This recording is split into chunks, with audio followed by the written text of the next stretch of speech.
Bayangkan hidup dalam ketakutan selama lebih dari 2 dekade, di mana suara helikopter bukan pertanda penyelamatan, melainkan mimpi buruk yang dimulai.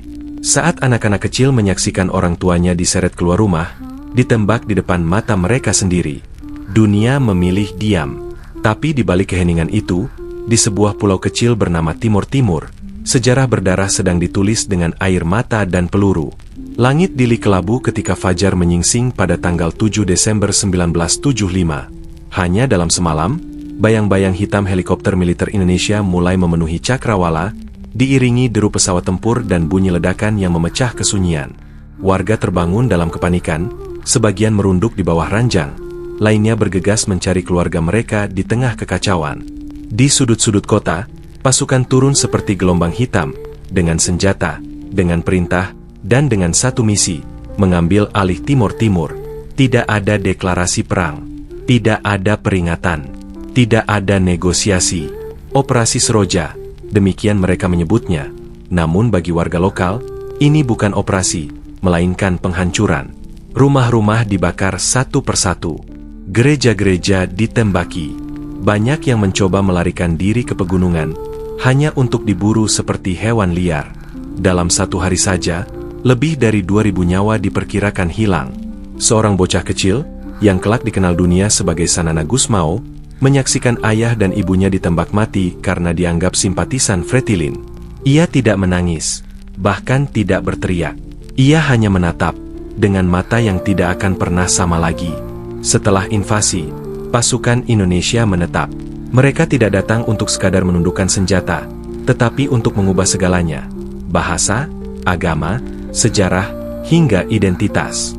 Anak-anak dipaksa belajar bahasa Indonesia di sekolah, menyanyikan lagu kebangsaan yang bukan milik mereka, mengibarkan bendera yang tidak pernah mereka pilih. Bagi banyak orang Timor, hidup berubah menjadi mimpi buruk yang tak kunjung usai. Pengawasan ketat dilakukan di seluruh desa. Siapapun yang terlihat berbicara terlalu banyak, terlalu kritis, atau terlalu bebas, bisa menghilang begitu saja. Setiap sudut kota dipenuhi oleh aparat. Mereka bukan penjaga, tapi bayang-bayang yang mengintai siang dan malam. Di desa-desa terpencil, kisah kekerasan menjadi cerita harian. Di Ainaro, seorang guru berani mengajar tentang sejarah Portugis dan kemerdekaan Timor di dalam kelas. Ia dipukuli di depan murid-muridnya, lalu ditembak dan dibakar bersama papan tulis yang ia gunakan. Murid-muridnya dipaksa menyaksikan, sebagai peringatan. Di Ermera, perempuan-perempuan desa ditangkap dan dijadikan budak seks oleh tentara. Tidak ada pengadilan, tidak ada keadilan. Pada awal tahun 1980-an, strategi militer berubah. Bukan lagi dengan peluru, tetapi dengan kelaparan. Pemerintah Indonesia mengumpulkan warga dari desa-desa ke kamp-kamp relokasi. Mereka menyebutnya daerah transmigrasi, tetapi kenyataannya adalah kamp konsentrasi tanpa pagar. Di sana, orang-orang tidak diberi akses ke lahan pertanian. Bantuan makanan dikendalikan sepenuhnya oleh militer. Anak-anak mati karena malnutrisi. Bayi tidak bisa disusui karena ibunya kekurangan gizi. Mayat-mayat kecil digali dengan tangan kosong dan dikuburkan di belakang tenda, hanya dengan kain lusuh sebagai penutup. Di balik derita itu, ada keteguhan yang tidak padam. Penduduk tetap menyimpan harapan. Mereka menyembunyikan makanan, menyelundupkan surat-surat ke luar negeri, dan merawat pejuang yang terluka. Tapi harga perlawanan itu sangat tinggi. Setiap kali ditemukan, satu desa bisa dimusnahkan. Di Manatuto, 37 kepala keluarga digantung di pohon beringin karena ketahuan menyimpan logistik untuk Fretilin. Pasukan militer berdiri di depan anak-anak desa, memaksa mereka menyaksikan ayah mereka menghembuskan napas terakhir. Namun, harapan tidak pernah benar-benar mati. Di balik perbukitan Baucau dan lorong-lorong gua di Vikwekwe, para pejuang Fretilin tetap bertahan. Dengan senjata usang dan komunikasi seadanya, mereka tetap bergerak, menghindar, menyerang, lalu menghilang kembali ke hutan. Mereka tidak hanya bertempur dengan peluru, tetapi dengan keyakinan bahwa tanah ini adalah milik mereka. Sanana Gusmao kini menjadi tokoh sentral, memimpin pasukan dengan kecerdikan dan semangat yang tak mudah dipadamkan. Ia tahu, perlawanan ini bukan soal menang cepat, tetapi bertahan sampai dunia melihat. Pasukan Indonesia mencoba segala cara untuk menghancurkan Fretilin. Mereka membakar hutan, meracun sumber air, bahkan melemparkan bom dari helikopter ke arah gua-gua tempat para pejuang bersembunyi. Tapi yang paling kejam adalah teror terhadap warga sipil. Di Likuica, satu kampung dibakar hanya karena seorang tentara menemukan pamflet perjuangan di rumah salah satu warga. Tidak ada yang diampuni, anak-anak dibunuh, perempuan diperkosa, rumah-rumah diratakan. Pada saat yang sama, tentara juga mencoba merusak semangat dengan propaganda. Mereka membawa jurnalis asing, memperlihatkan sekolah, rumah sakit, dan proyek pembangunan. Tapi kamera tidak pernah menunjukkan ruang interogasi, sel gelap, dan tempat pembantaian. Dunia luar hanya melihat permukaan. Kebenaran disembunyikan di bawah tanah, bersama ribuan jenazah tanpa nama. Dan di tengah semua itu, rakyat Timor tetap menolak tunduk. Mereka menyembunyikan surat kabar ilegal, menulis pesan pada potongan kayu dan menguburnya untuk dikirim diam-diam. Mereka berdoa di kapela gelap, meminta keadilan yang tak kunjung datang. Mereka menanam jagung diam-diam di malam hari, berbagi makanan meski tahu mereka bisa dihukum mati karena itu. 14 tahun telah berlalu sejak invasi pertama. 14 tahun luka, kehilangan, dan penantian. Namun dari reruntuhan dan abu, tekad rakyat Timor Timur justru tumbuh semakin kuat. Setiap anak yang lahir dalam penindasan tumbuh dengan cerita-cerita tentang keberanian, kemerdekaan, dan para syuhada yang mati untuk negeri yang belum mereka lihat merdeka. Dan meski dunia belum mendengar suara mereka, mereka tidak akan pernah berhenti bersuara. 12 November 1991, mentari pagi belum sepenuhnya terbit di atas langit Dili, namun suasana kota sudah dipenuhi ketegangan yang menggantung di udara. Hari itu, ratusan pemuda dan mahasiswa Timor Timur berkumpul untuk mengikuti prosesi pemakaman Sebastião Gomes, seorang aktivis muda pro-kemerdekaan yang tewas ditembak di dalam gereja Motael beberapa hari sebelumnya. Mereka tidak datang dengan senjata. Mereka tidak datang untuk berperang.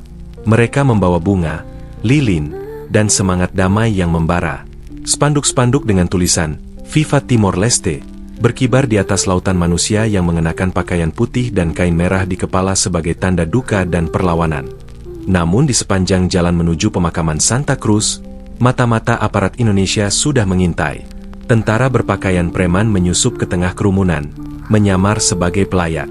Mereka membawa radio komunikasi kecil, menyampaikan laporan bahwa jumlah massa terlalu besar.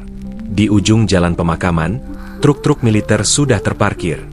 Senapan sudah disiapkan, dan ketika iring-iringan pelayat mencapai gerbang makam, pintu neraka terbuka. Tanpa peringatan, tembakan dilepaskan dari berbagai arah. Peluru-peluru menghujani kerumunan seperti hujan badai yang tak terbendung. Tubuh-tubuh rebah satu persatu, jeritan dan tangisan memenuhi udara. Mereka yang mencoba berlari dikejar, dipukul, ditendang, bahkan dipastikan mati dengan tembakan di kepala. Seorang gadis berusia 16 tahun bernama Maria jatuh berlutut di samping kakaknya yang tewas tertembak di dada. Ia memohon agar tentara membiarkannya membawa mayat itu, tapi yang didapatnya hanyalah ujung bayonet yang menancap di bahunya. Dalam kekacauan itu, ada satu cahaya kecil yang berhasil menembus kegelapan, sebuah kamera video milik jurnalis Inggris, Max Stahl. Sembunyi di balik nisan dan semak-semak, ia merekam detik demi detik pembantaian tersebut. Gambaran nyata dari kekejaman yang selama ini tersembunyi di balik laporan diplomatik dan berita-berita resmi. Video itu akhirnya diselundupkan ke luar negeri dan disiarkan ke seluruh dunia. Dunia internasional terhenyak. Negara-negara barat yang selama ini bungkam mulai bertanya, apa yang sebenarnya terjadi di Timor Timur? Demonstrasi pun bermunculan di universitas-universitas Australia, Portugal, dan bahkan di Amerika Serikat. Gereja Katolik Roma mengecam keras tindakan brutal militer Indonesia. Aktivis HAM mulai mengangkat suara. Dan untuk pertama kalinya dalam 2 dekade, suara rakyat Timor Timur menembus kebisuan dunia. Namun suara itu juga datang dengan harga mahal. Mereka yang ikut dalam aksi Santa Cruz banyak yang menghilang tanpa jejak. Beberapa ditemukan dalam kondisi termutilasi. Yang lain tidak pernah kembali. Meski tekanan internasional meningkat, Indonesia tidak bergeming. Pemerintah menyatakan bahwa penembakan di Santa Cruz adalah akibat provokasi. Tidak ada satupun jenderal yang diadili. Tidak ada satupun komandan yang dimintai pertanggungjawaban. Tetapi semangat rakyat tidak lagi bisa dipadamkan. Setiap peluru yang ditembakkan di Santa Cruz hanya menambahkan bara di hati generasi muda Timor Timur. Mereka tidak lagi takut. Mereka tahu, kemerdekaan adalah harga yang harus dibayar dengan darah. Tahun 1998 menjadi titik balik. Presiden Soeharto yang telah memimpin selama lebih dari 3 dekade akhirnya tumbang di tengah krisis ekonomi dan gelombang reformasi di Indonesia. Dunia berubah, dan begitu pula arah sejarah Timor Timur. Di bawah tekanan PBB dan komunitas internasional, Presiden B.J. Habibie membuka opsi untuk menggelar referendum, sebuah pemungutan suara yang akan menentukan nasib Timor Timur, tetap menjadi bagian dari Indonesia atau merdeka sebagai negara sendiri. Pengumuman itu disambut dengan gegap gempita di seluruh Timor. Doa-doa dilantunkan, lagu perjuangan dinyanyikan, para tetua adat menangis haru. Tapi sukacita itu diselimuti bayangan ancaman. Pasukan milisi prointegrasi mulai bergerak.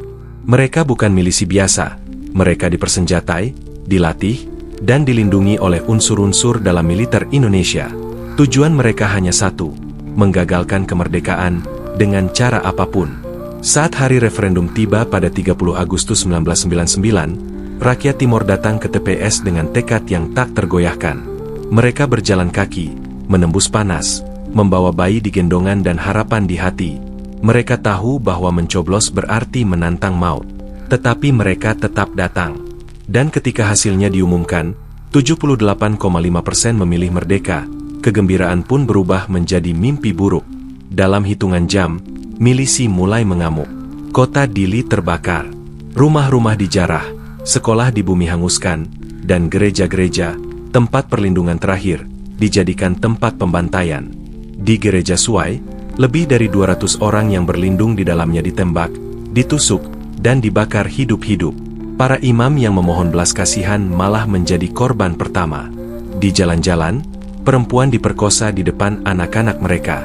Mayat bergelimpangan, menjadi santapan lalat dan bau kematian memenuhi udara.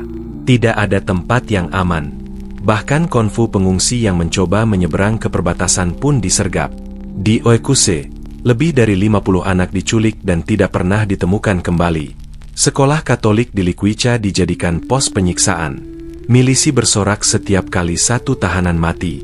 Mereka menyebut ini pembersihan. Dunia menyebutnya kejahatan terhadap kemanusiaan. Ketika situasi makin tidak terkendali, PBB akhirnya bertindak.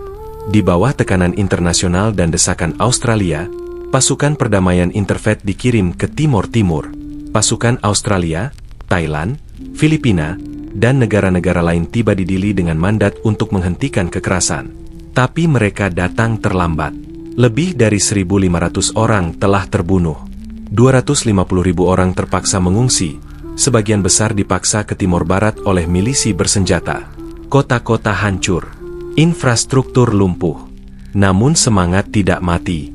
Dan pada akhirnya, pada 20 Mei 2002, Timor Leste resmi merdeka. Sebuah negara kecil dengan luka besar.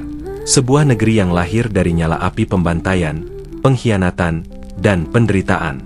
Tetapi juga dari kekuatan, harapan, dan keberanian yang tak pernah pudar. Di tanah yang dulu dipenuhi darah dan air mata, kini berkibar bendera merah putih hitam kuning yang baru. Tapi di balik warna-warna itu, bayangan masa lalu masih tetap bergema. Karena untuk rakyat Timor, kemerdekaan bukanlah akhir, tetapi awal dari perjuangan untuk keadilan yang belum pernah mereka terima.